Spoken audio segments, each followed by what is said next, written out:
오늘은 내실을 기하는 신앙, 마음을 지키는 것에 대해서 좀 말씀을 묵상해 보려고 합니다. 우리가 내실을 중요시하는 게 참 중요하죠. 겉으로 매우 화려하고 보여지는 게 굉장히 그럴듯하다 할지라도 우리가 내실을 잘 다지지 않으면 시간이 지나면 문제가 생기게 됩니다. 그것을 우리는 오늘 8장 1절부터 16절에 있는 말씀을 통해서 좀 보게 됩니다.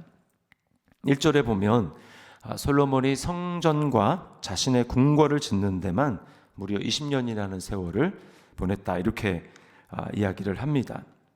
그리고 2절에 보면 후람이 솔로몬에게 되돌려준 성읍들을 건축했다, 이렇게 이야기를 하죠. 솔로몬이 대가로 후람이, 다른 것으로는 히람이라고도 하는데, 이 후람이 역군들을 보내주고 또 백향목이라든지 기술자 이런 사람들을 보내준 것에 대한 답례로 솔로몬이 열왕기에 읽어보면 갈릴리에 있는 성읍 20성읍을 주었다, 이렇게 되어 있습니다. 근데 이제 그게 마음에 안 들어서 시원찮아서 후람이 이제 다시 돌려준 거예요.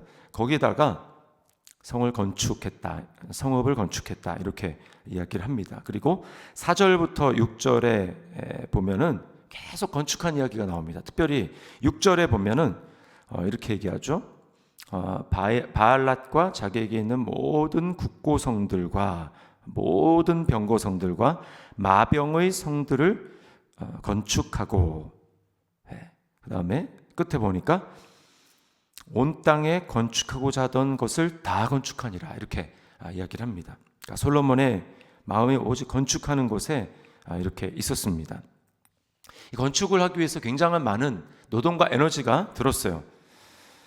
7절부터 10절에 보면 많은 노동력이 들었다고 이야기를 합니다. 그리고 그 노동력을 가나안 땅에 살고 있었던 이스라엘 백성들이 아닌 이방인들을 그렇게 이제 일꾼으로 부렸다라고 이야기를 합니다. 이스라엘 백성들을 역군으로 삼지 않았다라고 하지만 사실은 열왕기상을 읽어보면 이스라엘 중에서도 역군 3만 명을 일으켰다, 이렇게 되어 있어요. 근데 우리가 역대기를 읽어볼 때 열왕기랑 차이가 있는 점이 뭐냐면, 역대기는 이제 그 이스라엘 왕, 특별히 그 북쪽과 남쪽으로 나누어진 다음에 남유다 임금들의 정통성을 확보하기 위한 좀 그런 시각이 있기 때문에 가급적이면 똑같이 범실로, 잘못된 죄로 기록된 것들도 가급적이면 좀 약간 다르게 표현을 합니다. 이스라엘 중에서도 역군을 일으켰다고 기록을 하고 있어요. 그러다 보니까 얼마나 힘들겠습니까? 똑같이 살아가는데 계속해서 건축을 하는데 백성들을 동원을 해서 건축을 하다 보니까 나중에 솔로몬이 이제 우상 숭배를 하고 그 결과로 솔로몬 왕의 때가 아니라 그 자식 때, 르호보암이죠. 르호보암 때 나라가 이제 나누어지게 되는데, 그때 아들인 그 르호보암에게 사람들이 와서 뭐라고 얘기하냐면, 당신의 아버지 솔로몬이 우리의 짐을 매우 무겁게 했다, 그렇게 이야기를 합니다. 그래서 좀 짐을 가볍게 해주면 안 되겠냐라고 이야기를 하죠. 그만큼 힘들었던 것입니다. 자, 이렇게 하면서라도, 이렇게 건축을 많이 하고 하면서라도 마음을 다지고 또 하나님 말씀 앞에 나아가는 일을 힘써야 되는데, 사실 이렇게 하면서 솔로몬이 거기에 마음을 빼앗기면서 점차적으로 자신의 마음을 하나님 앞에 다잡고 하나님 말씀 앞에 나아가는 일을 소홀히 했습니다. 겉으로 보면 매우 화려하고 매우 경건한 것 같죠. 특별히 11절에 보면 참 솔로몬이 좀 외식을 한다라는 생각을 하게 됩니다. 11절에 보면 솔로몬이 바로의 딸을 데리고 다윗 성에서부터 그를 위하여 건축한 왕궁에 이르러 이르되 내 아내가 이스라엘 왕 다윗의 왕궁에 살지 못하리니 이는 여호와의 궤가 이른 곳은 다 거룩함이니라. 자, 이미 이집트의 애굽의 지금 사람 바로의 딸과 결혼을 했습니다. 결혼을 했는데 그건 뭐라고 하냐면, 그 법궤가 다닌 길이 거룩하기 때문에 내 아내는 이방인이기 때문에 여기 살면 안 된다. 이렇게 해가지고 아내를 위한 따로 거처를, 궁을 마련해 줬다라고 이야기를 하고 있습니다. 우리는 잘 알죠. 이미 하나님이 이방인을 아내로 삼지 말아라 라고 말을 했기 때문에 사실은 왕이 먼저 솔선수범해야 되는 것입니다. 그러나 솔로몬은 지금 그러지 않아요. 한 다음에 그 다음에 거기에서 어떻게 거룩을 추구할 것인가 라고 하는, 이미 하나님 말씀을 어겨놓고 거기에 대해서 거룩을 운운하는 이런 매우 좀 앞뒤가 안 맞는 이야기를 솔로몬이 보여주는 거예요. 그리고 12절과 13절에 보면 희생제물과 절기를 꼬박꼬박 다 지켰다고 이야기를 합니다. 또 14절과 15절에는 아버지 다윗이 정한 규칙을 따라서 제사장과 레위 사람들이 직분대로 섬기게 했다라고 이야기를 해요. 그러나 정말 중요한 것은 무엇이냐면 솔로몬이 그런 외형들을 정말 지탱해주고 지키게 하는 그 마음을 지키지 못했다라고 하는 것입니다. 잠언 4장 말씀해 보면 무릇 지킬 만한 것보다 더욱 내 마음을 지키라. 생명의 근원이 이에서 난다라고 말씀을 하고 있어요. 우리의 생명이 어디에서 나는가? 겉으로 드러나는 것은 사실은 열매일 뿐이고 그 열매의 근원은 마음이라는 것입니다. 내 마음이 지금 어디를 향하고 있는가? 이것을 우리가 날마다 점검하고 살펴야 하는 것입니다. 내 마음은 지금 어디에 있는가? 내 마음은 지금 건축에 있는가? 내 마음은 지금 이방인의 여인들에게 있는가? 내 마음은 지금 하나님의 말씀에 있는가? 하나님께 있는가? 이것을 살펴야 하죠. 마음에 있다. 생명의 근원이 마음에 있다라는 것은 마음은 매우 예민한 것이기 때문에 사소한 것을 통해서도 죄와의 타협을 통해서 마음은 탈선하게 되고 마음은 굳어질 수 있다라고 하는 것을 우리에게 보여주는 것입니다. 성이 무너지고 댐이 무너지는 것은 큰 것 때문에 무너지는 것이 아닙니다. 작은 균열이 생기는데 그것을 방치해 두면, 작은 구멍이 생겼는데 그것을 방치해 두면 거기서 물이 새고 그 물의 수압이 점점 세지면서 결국은 전체가 균열이 가서 무너지게 되는 것이죠. 솔로몬이 방치한 마음은 무엇이었습니까? 말씀을 가까이에서 그 말씀에 순종하는 것이었어요.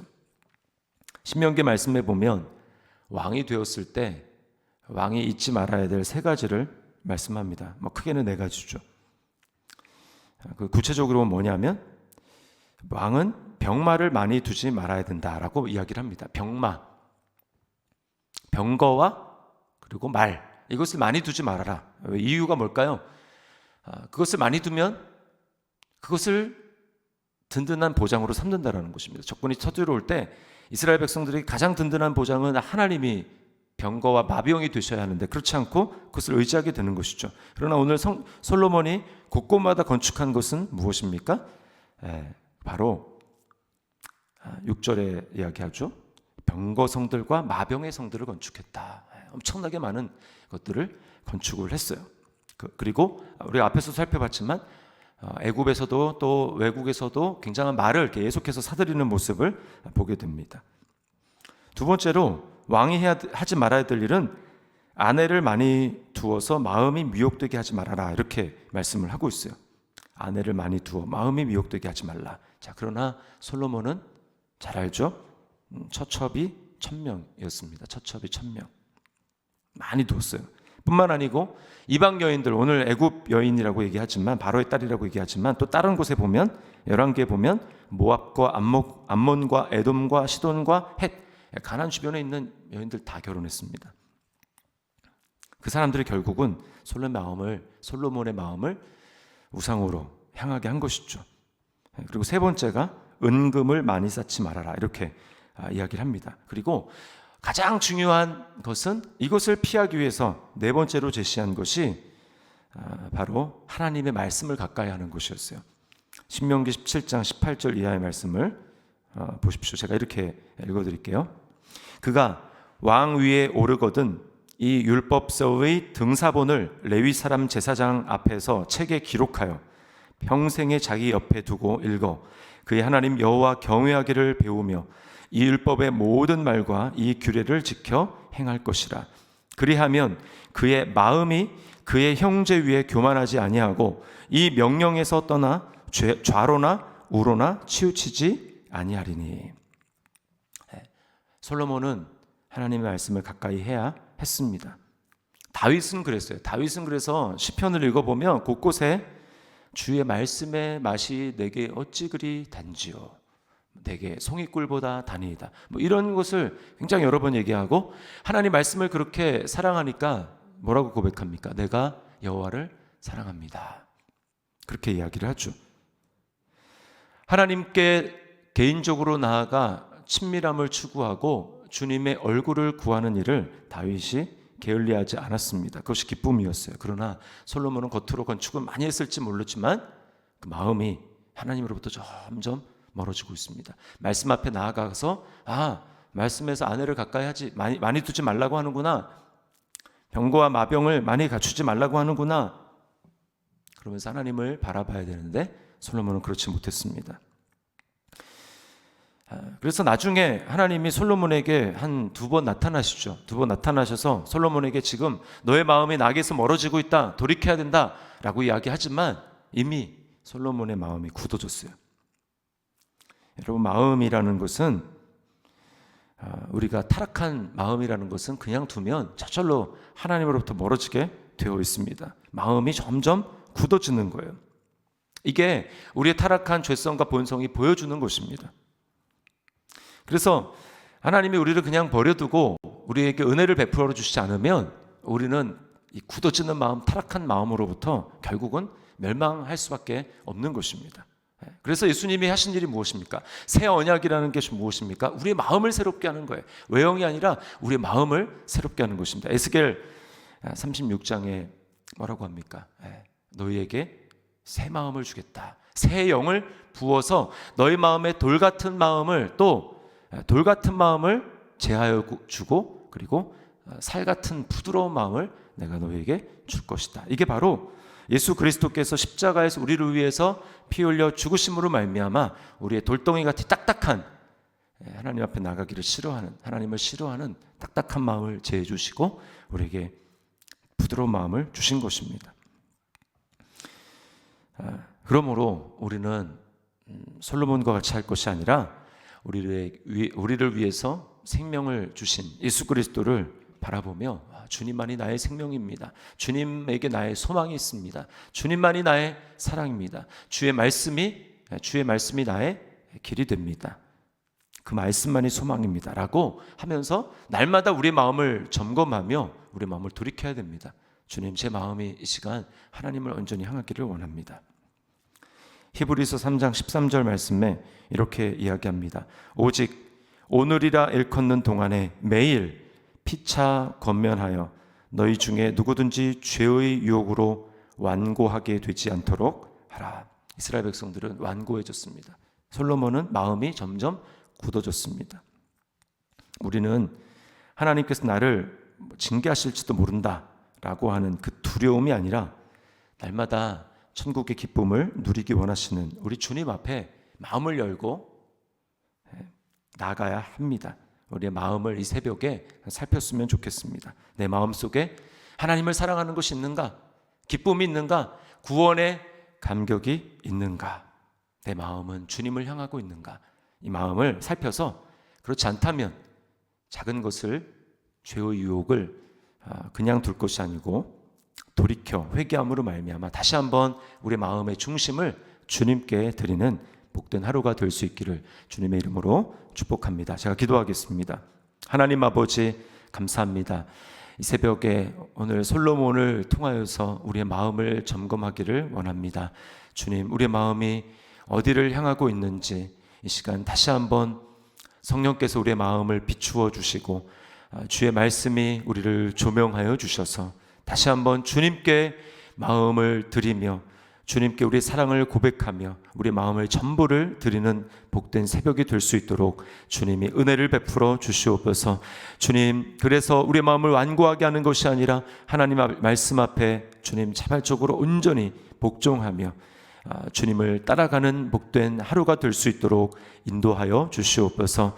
주님, 다윗의 고백처럼 나의 힘이 되신 여호와여, 내가 주를 사랑하나이다 라고 전심으로 고백하며 하나님을 사랑하며 하나님께 우리의 마음을 온전히 드리는 이 하루, 주님과 온전히 동행하는 하루가 될 수 있도록 주여 역사하시고 우리 마음에 주님의 사랑으로 충만케 채워 주시옵소서. 그래서 작은 것에 하나님 앞에 감사하며 감격이 넘치는 삶을 살아갈 수 있도록 인도하여 주옵소서. 예수님의 이름으로 기도드리옵나이다. 아멘.